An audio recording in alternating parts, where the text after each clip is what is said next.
mês das mães, o nosso quadradinho mostra a história de uma supermãe que decidiu adotar de uma só vez 6 irmãos.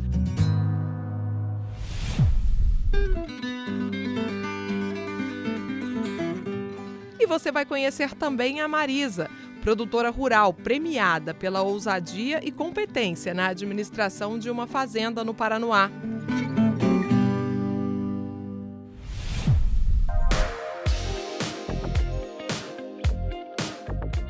O programa de hoje também tem arte e inclusão.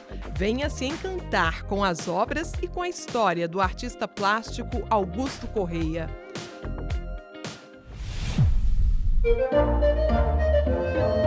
E você sabia que um dos mais requisitados restauradores de móveis do Brasil é daqui de Brasília?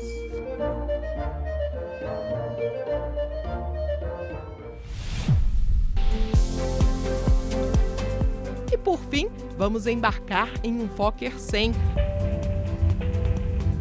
Boa tarde, senhoras e senhores. Não vai ser preciso nem decolar para curtir uma viagem pela gastronomia de diferentes países. Vem com a gente ver tudo isso agora, no nosso quadradinho.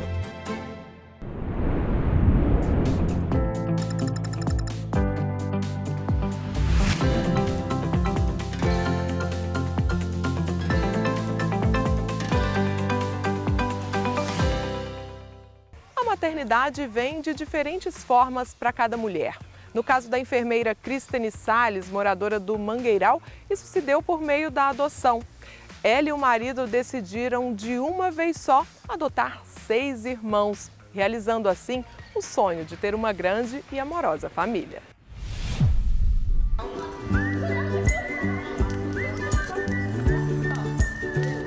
Nós sempre tivemos o desejo de ter uma família, né? Uma família grande. E nós nos casamos em 2009 e tentamos engravidar desde então. Ficamos na expectativa da gravidez, da chegada dos filhos e o tempo foi passando e isso não aconteceu, né? E aí quando nós completamos 5 anos de casados, a gente começou a conversar sobre a questão da adoção.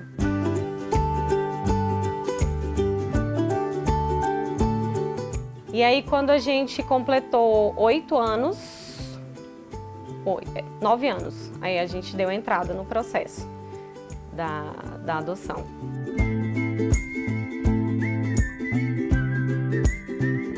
Como era o nosso desejo que fossem grupo de irmãos, eu acho que foi até mais fácil, porque não é um tipo de adoção que seja tão aceito.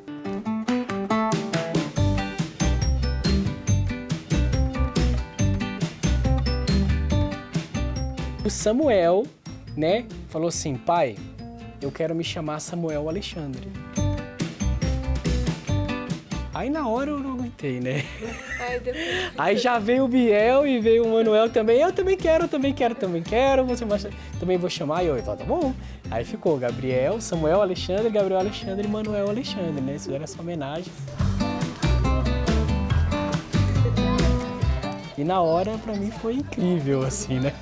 Essa homenagem deles. Aí a Nicole fez a mesma coisa também, né?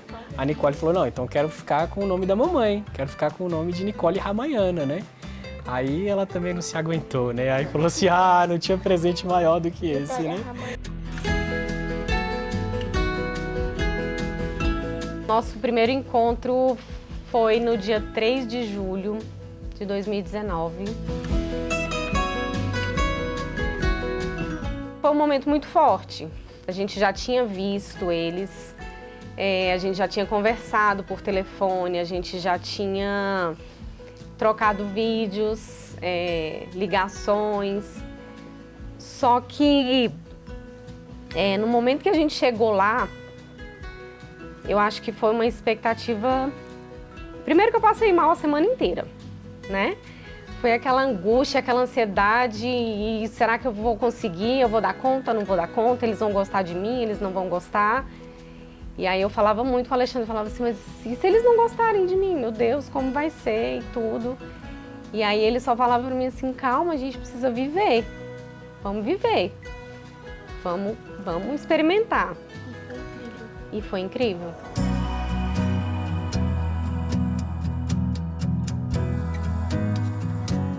E aí quando a gente chegou lá, nós chegamos no portão e aí as tias, né, que cuidavam dos nossos filhos, elas chegaram na porta e aí elas abriram a porta. Quando elas abriram a porta, saiu todo mundo correndo. E os 6 vieram ao nosso encontro. Então, para mim, é muito marcante até hoje, né, ver assim os 6 correndo. Esse aqui não tinha nem tamanho, né, veio correndo no meio de todo mundo, se embolando. E foi um momento para mim muito marcante, porque naquele momento, para mim, foi o nascimento, de fato, deles, né?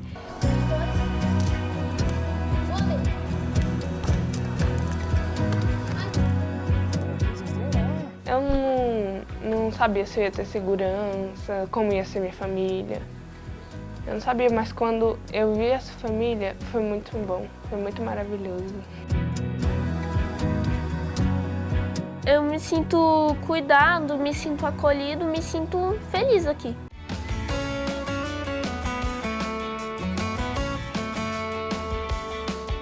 Na chegada para casa, A senhora tinha feito uma festa pra gente. a gente fez uma festa para recebê-los, tentar acolher da melhor forma, né? Assim, mostrar todo o amor, todo o carinho que estava guardado.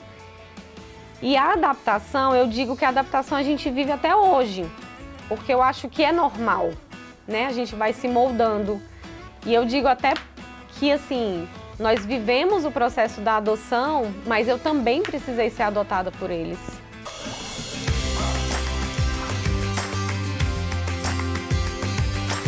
Bom, não era muito legal, não. Tipo, a gente acordava, ia pra escola, chegava, almoçava, fazia o dever e ia fazer o que a gente quiser lá. Mas eu não achava muito legal. O que não tinha lá era meu pai e minha mãe. Quem acorda primeiro eu e o Alexandre, a gente acorda 15 para 5. Então eu acordo por último. Aí eu acordo, tomo banho, aí o Alexandre toma banho, aí a gente chama a Nicole. Aí a Nicole toma banho, chama o Samuel toma banho, chama a Vitória. Eles vão se ajudando aqui. Enquanto isso, aí a gente desce, prepara o café da manhã, prepara a marmita para levar para almoçar, eu, no caso, almoço no trabalho.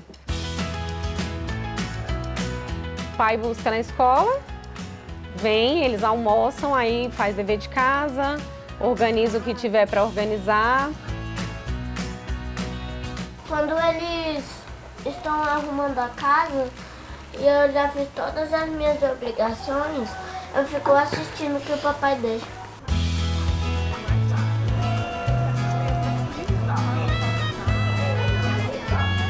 Ela com as crianças, aqui em casa é tudo assim, pai, vou fazer isso, tá? Mas eu vou perguntar pra minha mãe. É a mamãe que decide, é a mamãe que tá ali na frente. Então isso mostra assim, a confiança que eles têm nela, assim, né? Então ela se supera todos os dias. Ela se supera todos os dias e é uma mãe incrível.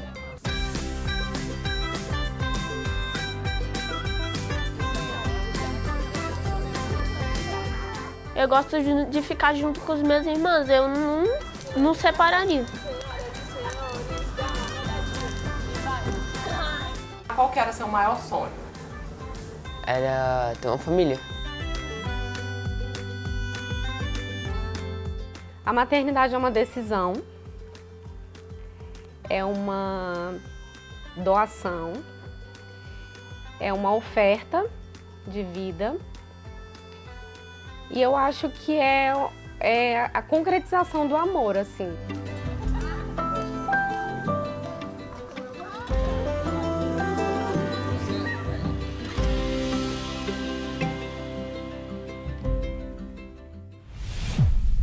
Uma produtora do nosso quadradinho tem se destacado no cenário do agronegócio. Marisa foi a única mulher no DF a ser premiada no 5º Prêmio Mulheres do Agro. mostrando que elas também fazem a diferença no campo. Visionária e atenciosa, Marisa gerencia todo o processo produtivo na fazenda de 514 hectares no Paranoá.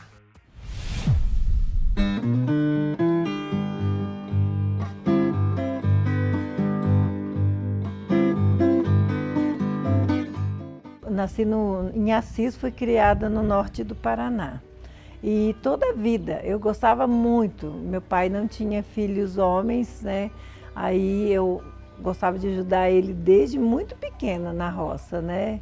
Ia bem na escola, mas gostava muito de lavoura.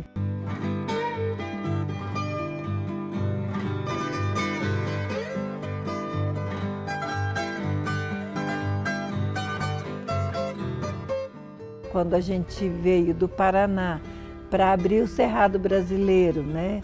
Na região Unai Paracatu, Minas Gerais, que era Japão, a Campo, né? O Jaica e a Cooperativa Agrícola de Cotia. Nós abrimos o Cerrado há muitos anos atrás, em 1980. Meu marido veio, eu vim em 81, né? De lá para cá nunca parei.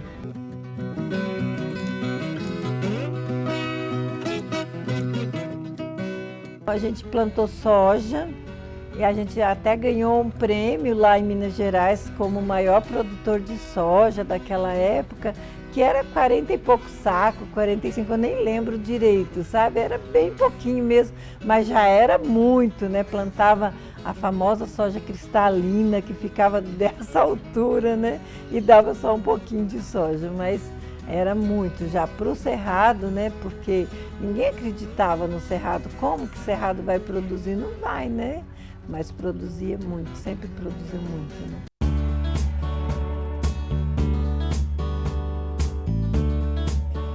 Hoje eu tenho uma diversidade bem grande de culturas, né?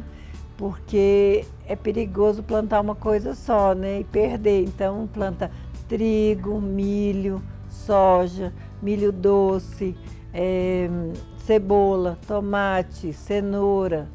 Já plantei alho algumas vezes, né? Planta feijão também, milheto, sorgo. A produtividade maior, o carro-chefe, é o milho e a soja. Eu já tive prejuízo com cebola, já tive prejuízo com tomate, né? Tem ano que não vai. Por isso que a gente planta bem pouquinho dessas coisas para as outras coisas segurarem os prejuízos, sem doer demais no bolso. A fazenda tem 514 hectares, tem 5 pivôs funcionando, um pivô que ainda está para terminar a adutora, né? Então ela é muito produtiva.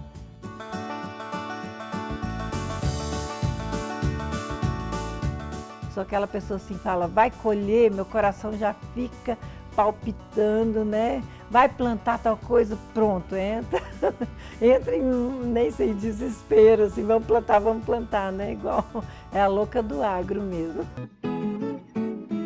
Fiz curso de vaqueiro para cuidar do gado, que eu já tirei leite muito tempo. Aprendi a lidar com o gado com curso, porque nós não tínhamos nenhum vínculo com o gado. Depois a Emater, juntamente com o Senar, me deu um curso de 3 anos e meio, aqui mesmo na fazenda, de gestão da fazenda, né? Ensinando a fazer planilhas, ver custo, todas essas coisas. Então foi muito importante. Nós estamos já na 3ª geração, né? Que já tem neto trabalhando também, né? Que eu já tenho um neto que vai fazer 19 anos, né? Então ele entende tudo de máquinas, ele faz qualquer serviço rural. Cada filho tem sua área, né? Minha filha, que é advogada de direitos agrários, ela olha os contratos, né? A documentação que precisa, ela cuida dessa parte. E um fica no plantio e colheita, o outro fica nas pulverizações, né? E olhando, o outro fica mais assim nos plantios de coisas menores, né? Como os HF, e nas pulverizações de tudo em geral.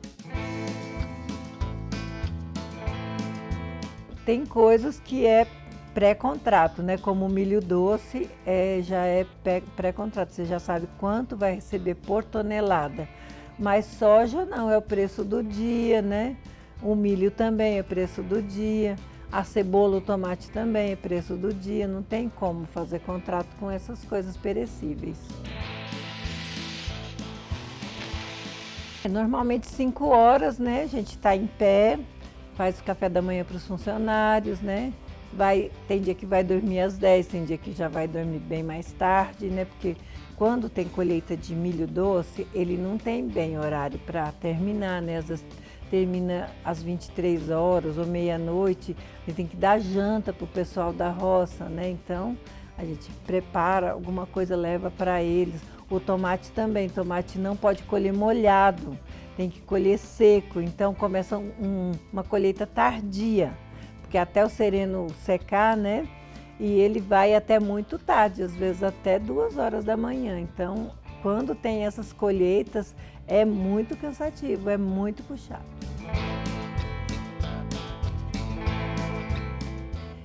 Às vezes tem até 100 pessoas num dia, né, trabalhando. Com colheita de tomate, de cenoura, de cebola, às vezes tem até 100 pessoas trabalhando por dia. E não é uma semana, né? Às vezes vai 3 meses seguidos.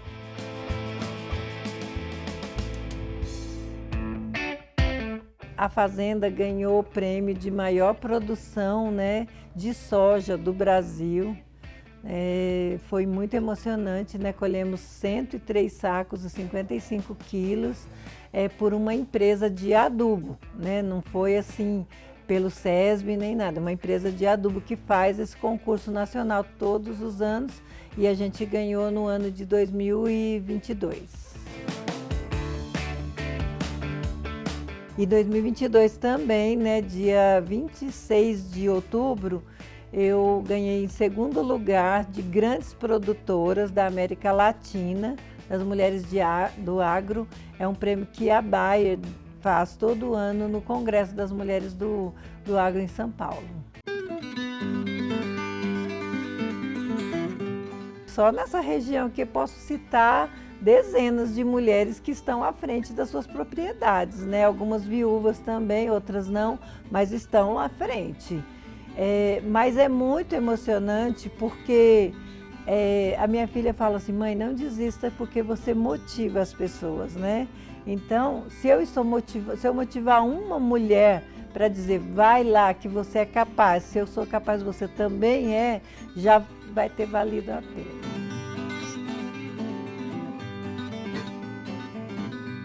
Eu sou bicho da roça, eu não consigo viver na cidade, né? Não tem nada para me fazer lá, né? Porque se eu não ver uma galinha passando, um cachorro passando, acho que eu fico até doente, né? Então, eu tenho que estar aqui para sempre, eu quero ficar aqui.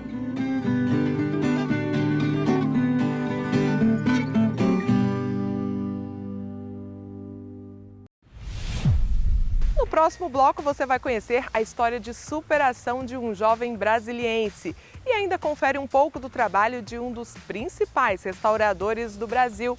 É já já!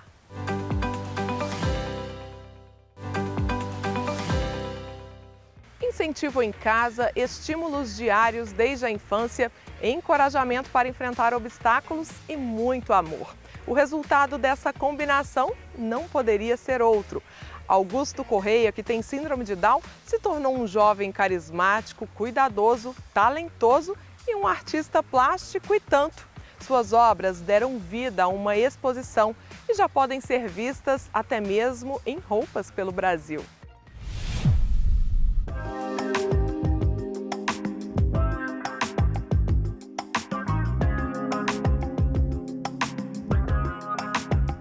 Desde muito pequeno, ele começou a fazer bolinhas.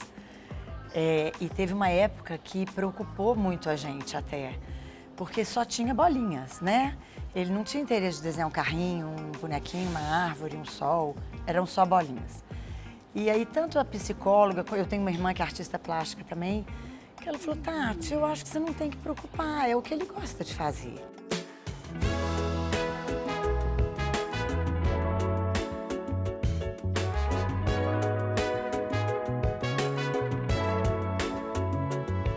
Desenhar para ele é uma grande diversão. A gente já conversou muito sobre isso, porque é uma atividade que ele pode fazer fazendo o que ele mais gosta. que é vendo os filminhos dele, da Disney ou do Power Rangers, e ele ouve música, ele vê o filme e ele desenha ao mesmo tempo. Então ele consegue se divertir e trabalhar ao mesmo tempo. Então, aonde quer que a gente vá, ele consegue. É um meio de desenho muito fácil, porque se a gente viaja, ele consegue colocar na mochila canetinha e papel. Então, para onde quer que a gente vá, para a praia, ele leva.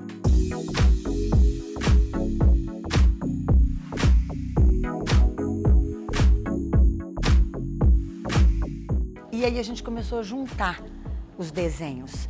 Sempre foi assim, com canetinha preta e depois ele coloria as bolinhas. Começou com as bolinhas no meio da folha e depois isso foi expandindo. Quer dizer, hoje ele está com 22 anos, já tem o que, Augusto? Mais de 10, 12 anos que ele desenha. E sempre com canetinha. A gente tentou uma época colocar na aula de artes, para ele ver que ele podia fazer isso que ele gosta de fazer com outras técnicas. Que ele podia fazer com guache, com nanquim, com carvão. Na quinta aula ele não quis ir mais. Ele virou, mamãe, eu quero minhas canetinhas.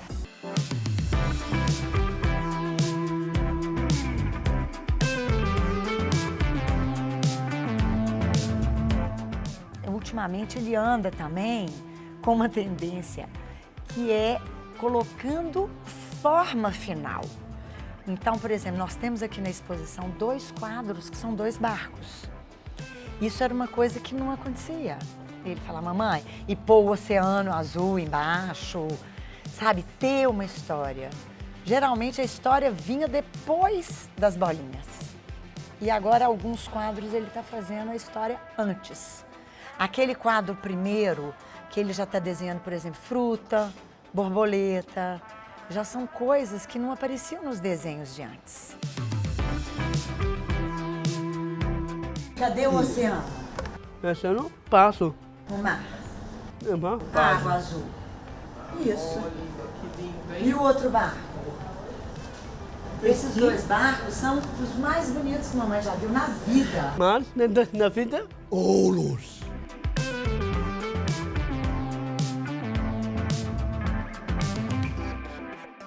Foi realmente emocionante, porque essa é a primeira vez que a gente faz uma exposição com essa nova dimensão da arte do Augusto. A parte digital, a parte moderna, e eu acho que ele nunca tinha visto os desenhos dele num formato tão grande e tão colorido e tão bonito, e tão, né, uma produção completamente diferente. Então foi realmente, na hora que a gente chegou, mamãe ficou até sem ar. E você?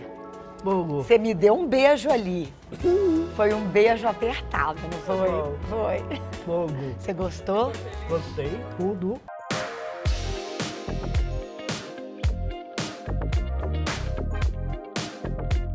Tem uma moça em Belo Horizonte que pegou os desenhos na pandemia e fez a confecção e vende tudo online, não tem loja física. Falar de inclusão é muito fácil quando o deficiente é uma criança. Eu falo que assim, até os 7 anos, a inclusão é fantástica, até a alfabetização.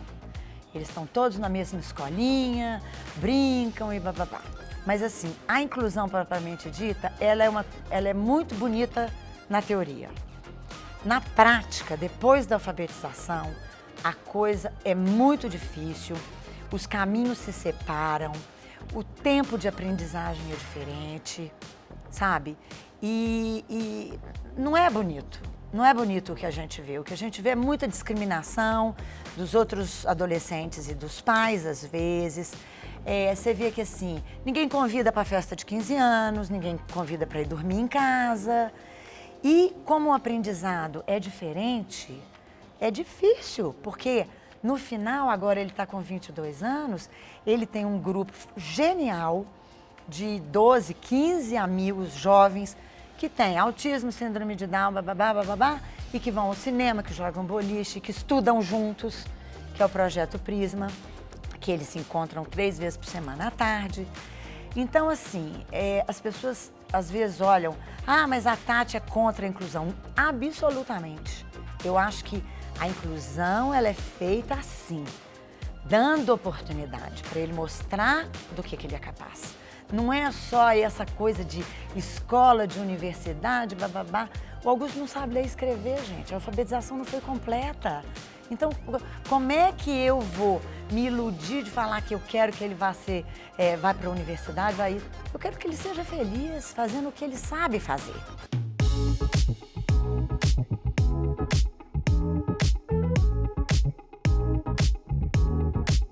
Quando a gente fala de estímulo, a gente fala que síndrome de Down. A primeira coisa que você tem que fazer é estimular. Então ele estava no berço, já tinha mobile, música clássica tocando, o quarto era colorido, mas eu acho que é esse que é o caminho. E eu acho que toda criança devia ser estimulada, independente de ter Down ou não. Aí faz violão, o judô, tem malhação. E tem a hora também de desenhar, de pintar. E tem a hora de quê? De brincar. De ver seu filminho. Cavalo. Durante muito tempo ele fez ecoterapia no cavalo. Ele é nadador e mergulhador. Mergulha com cilindro de verdade. Então, o Augusto, por exemplo, no início foi bateria, depois foi flauta, mas ele gostou, foi do violão.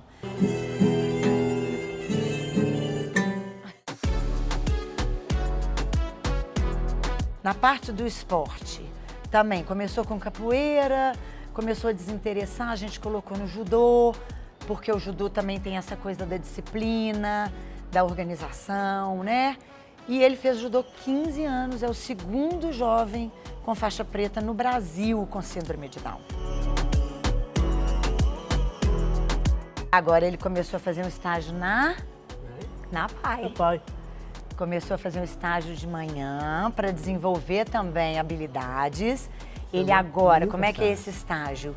Ele vai passar por todas as oficinas da PAI e ele vai desenvolver isso para ver qual que é a oficina que ele mais gosta. E aí ele fica nessa oficina durante um tempo até aprender tudo de lá. Aí eu acho que pode demorar 1 ou 2 anos, vai aprender muita coisa para poder também entrar no mercado de trabalho. É uma relação muito assim, eu falo que a gente realmente foi abençoado, porque não tem um dia igual ao outro, eu acordo ganhando beijos, a gente dorme ganhando beijos. Então, assim, ele é sempre rodeado de muito carinho e faz isso na vida cotidiana dele. Por exemplo, ele é um cara muito sedutor. Então, ele cativa muito, ele conquista as pessoas. E não tem jeito, é isso aqui ele, né? Não tem jeito, ele é apaixonante mesmo. Então, eu acho que a vida com ele ensinou muito pra gente. Aliás, a gente fala que a gente ensina, mas na verdade a gente aprende muito mais.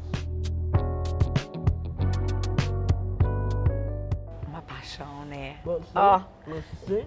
Como é que você é com seu irmão? Mocinhos. Irmãozinho. E com a mamãe e com o papai? Mamãe? Melhores. Mamãe. Mamãezinha. Mamãezinha. Babacinho. É uma paixão.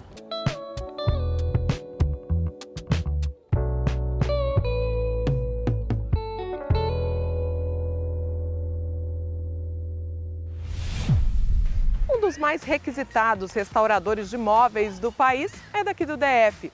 Wagner Flores é do Guará e por suas mãos passam mobílias de grandes nomes como Oscar Niemeyer e Sérgio Rodrigues. Órgãos públicos também confiam a ele peças raras. No mundo de produtos cada vez mais descartáveis, os móveis vintage ganham cada vez mais valor nas mãos de quem tem o talento da restauração e a missão de manter a nossa tradição.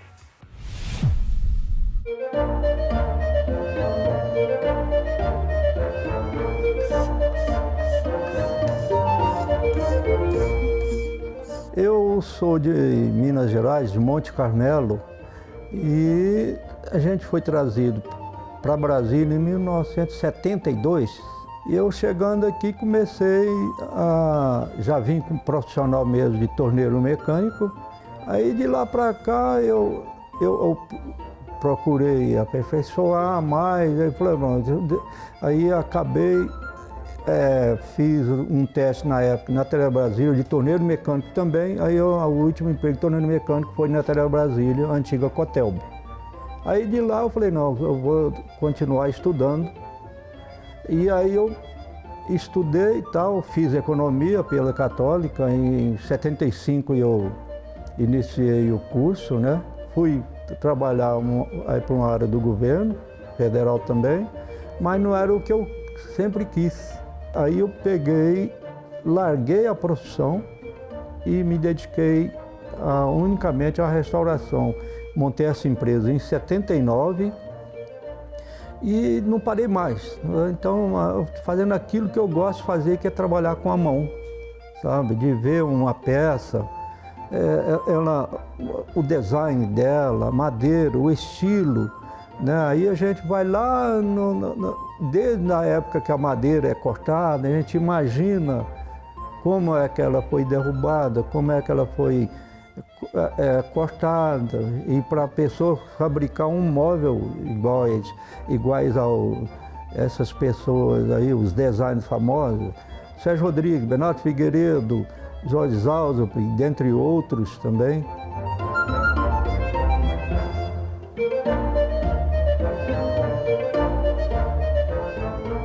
Desde quando eu nasci, né, meu pai trabalha com essa profissão maravilhosa, e eu fui realmente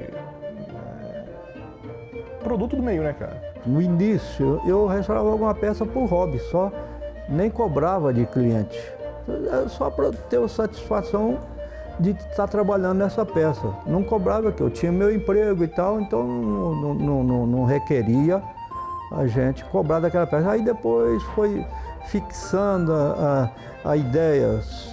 Foi quando eu larguei o emprego público e montei essa empresa, e nunca mais faltou cliente.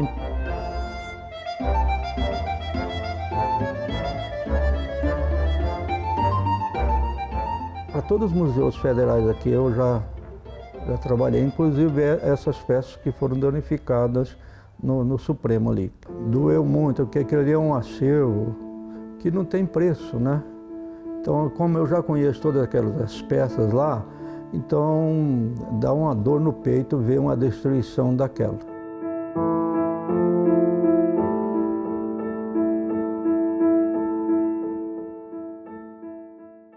Itamaraty também, a vida inteira, os móveis patrimoniais de diplomatas, embaixadores, e essas embaixadas estrangeiras também eu sempre fiz. A história do móvel tem desde a madeira até de quem criou aquele móvel. Depois ele vai para as famílias que cultuam, né? Que cultuam a preservação, que isso aí independe de cultura, de escolaridade. A preservação depende muitas vezes do próprio cultura familiar, né? Então, todo móvel tem uma história. E a nossa razão de ser aqui, eu agora, junto com meu filho, nós estamos montando com a finalidade de preservar uma história. Eu sempre preservei uma história.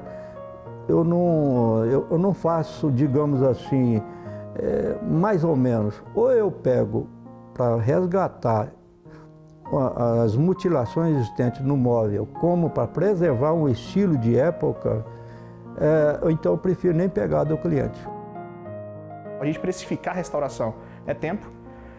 Como meu pai falou, tem peças aí que vai ficar meses. Então como é que eu vou pagar toda a estrutura que a gente tem, pagar todos os funcionários com essa... Então tem que ter tem que ter um embasamento, tem que ter uma precificação correta para isso.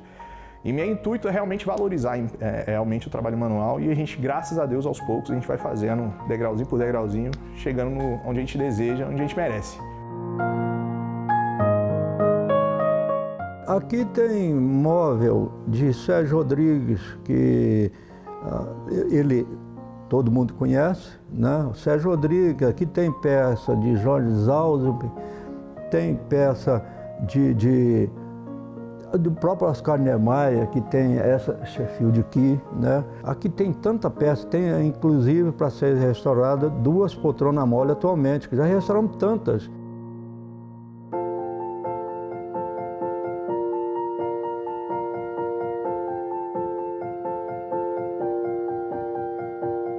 A gente restaura primeiro toda a estrutura de madeira, o verniz, a gente volta para o original, se tem alguma mutilação, pregos, assim, numa peça onde não tinha originalmente, a gente resgata as mutilações, preserva o estilo de época e depois, quando vai a palhinha para restaurar, para confeccionar a palhinha, que a gente trabalha com palhinha também, a gente primeiro restaura a estrutura de madeira e o verniz. Aí depois vem a palhinha, que depois é envelhecida por sinal, e também trabalhamos com estofamento, mas pegamos o estofamento de algumas peças específicas, digamos assim. Tem móvel que chega aqui, comida por cupim. Então aí demanda um tempo para descupinizar, vai para a estufa, que a gente tem estufa específica para isso, vai para a estufa, depois precisa conseguir matar a rainha do cupim. Então isso, o tempo é maior para a restauração, para a execução do serviço da restauração daquela peça.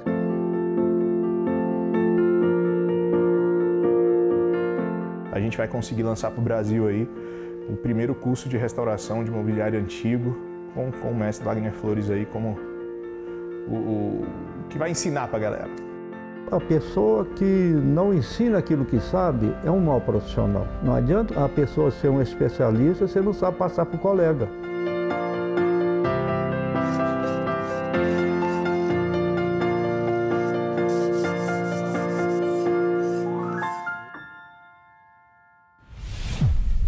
E daqui a pouco você vai conhecer o avião que não decola, mas nos leva para uma viagem muito bacana.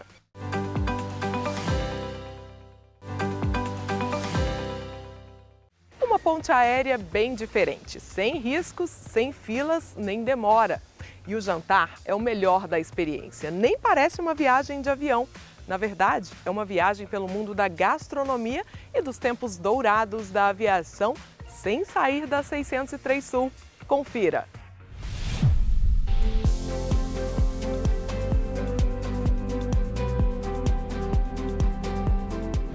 A experiência a bordo do Fokker 100 começa já aqui fora. Então, Ricardo, o que acontece? A pessoa chegou aqui, ela já é recebida e tem essa experiência, volta no tempo aí nos anos 60. Exatamente. A gente trabalha um pouco com a ideia de companhia aérea de verdade. Começa lá atrás na aquisição da passagem, que você entra no site, marca seu assento, marca o dia do voo, marca a refeição e a gente faz o embarque dentro de um terminal que a gente tem, um embarque como era feito antigamente, remoto, ou seja, não é aquele finger, aquela tromba, né, que o pessoal fala. Então a gente tem que passar na passarela, vir no chão do aeroporto e é isso que a nossa experiência começa no terminal vindo a pé para a nossa aeronave. E aqui, chega aqui, somos recebidos. E aqui a gente tem um comandante e a gente tem um dos comissários que sempre vão receber nossos passageiros. Então vamos lá. Vamos lá.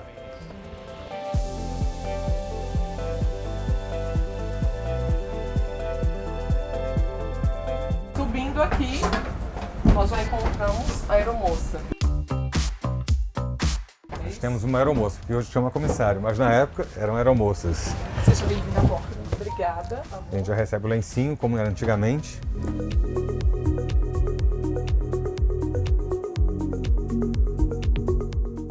Seja muito bem-vindo ao nosso lounge da primeira classe. E aqui o que acontece nesse espaço? Os aviões antigamente, como não tinha entretenimento a bordo, não tem televisão, não tinha as facilidades de Wi-Fi que a gente tem hoje, eles tinham outras opções. Então as companhias, inclusive brasileiras como Varig, elas tinham dentro das aeronaves os chamados lounges. Então eram sofazinhos onde as pessoas podiam na época ainda fumar. E aqui sempre tinham aperitivos e é como se fosse um bar dentro do avião. era a parte lúdica do voo, né? Quando você cansava da cabine em si, você tinha onde você caminhar. E a gente tem aqui o lounge na nossa primeira classe. Na classe executiva, também tem outro lounge lá no fundo do avião.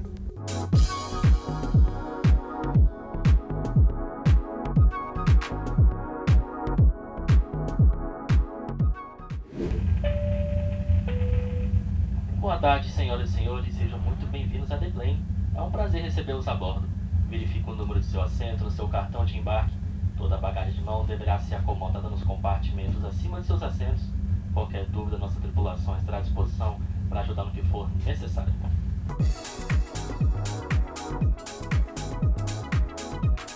A gente tem a quermesse da igreja todo ano e a barraca de 2019 foi feita moldada com uma maquete de um avião. Ela foi feita em madeira e metal e ficou muito direitinho. A gente começou a brincar com isso aí depois da festa da igreja. Então a gente já fazia esses eventos, começamos a trazer escolas, crianças carentes e tal. Veio a pandemia, 2020, acabou tudo. Esse avião estava para ser descartado no aeroporto. Então nós conseguimos essa doação e aqui ninguém estava fazendo nada. A gente foi construir avião, construir terminal. Então, assim, teve muita ajuda de pessoas voluntárias. Quem mexe com aviação é apaixonado. Então, assim, a gente teve uma adesão muito grande. Foi muito bacana a gente ver o carinho que as pessoas tiveram com esse projeto. Que não é só um projeto de restaurante, é um projeto social também.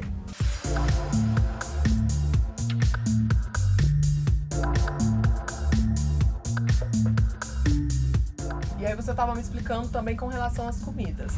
Aí tem os cardápios específicos de acordo com o mês. Como é que é isso? Como é que é feita essa programação? Todo mês a gente voa, né, para um destino. A gente pega uma capital de um país ou uma cidade. Nos Estados Unidos a gente pega cidades, né, que você não tem um lugar específico. É igual França, que você pega Paris e acabou. Então a gente tem todo um cuidado de preparar um menu que atenda a expectativa daquele país.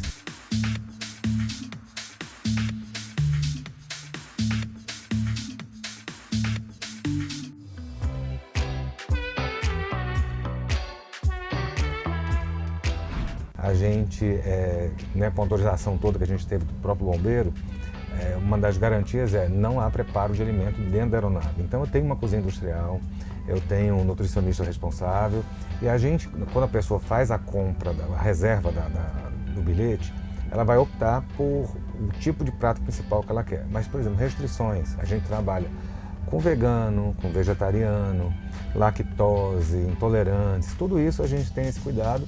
E vem como se fosse uma companhia aérea, ou seja, o catering, né, a parte de cozinha, ela é preparada fora, resfriado, ela vem para o avião, para a aeronave resfriada e aqui a gente tem todo o trabalho de preparar e finalizar para o nosso passageiro, para o nosso cliente.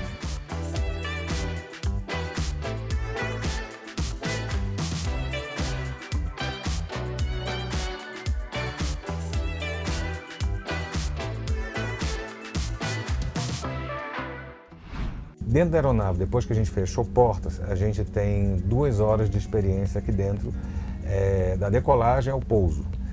Só que antes você precisa estar meia hora antes, até 1 hora, para fazer o check-in, porque você recebe seu bilhete, seu cartão de embarque. Então você tem que fazer seu check-in, mostrar a documentação para poder fazer o acesso à aeronave. Então a gente tem toda essa dinâmica de um aeroporto mesmo.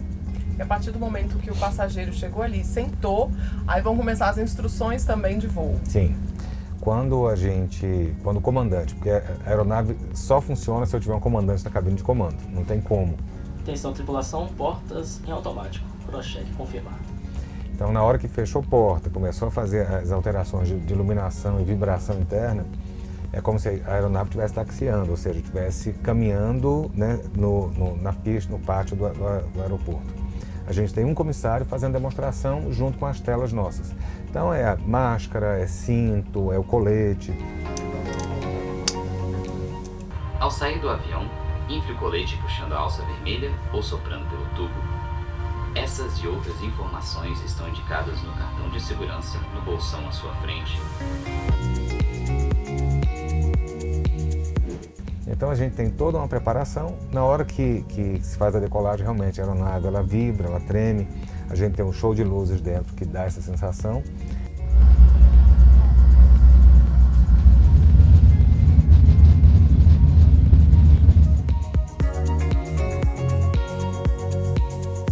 E depois o voo segue quase sem turbulência, mas a gente tem um período de turbulência também no meio da experiência.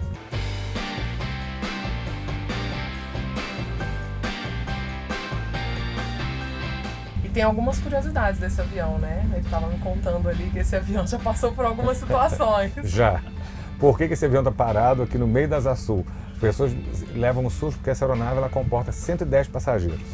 A gente adaptou, né, dentro dos moldes de aviões dos anos 60, por isso que a gente tem 2 lounges. Por exemplo, esse lounge aqui, ele é a cópia fiel de um avião da Pan Am, que o Museu da Pan Am de Nova York mandou as plantas para a gente.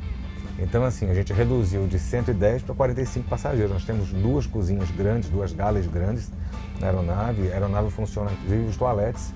Ou seja, depois que você entrou, você só desce de paraquedas, porque é tudo feito aqui dentro.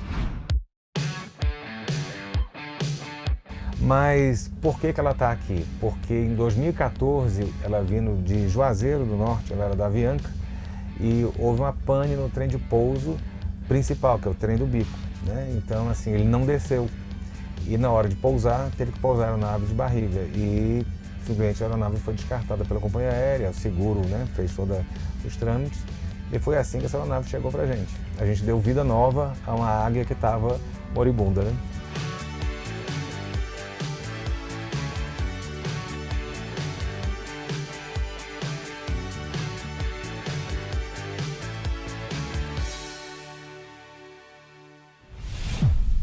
O nosso quadradinho termina agora, mas você pode rever todas essas matérias no nosso canal no YouTube. Estamos também no Instagram, Facebook e Twitter. Até o nosso próximo encontro!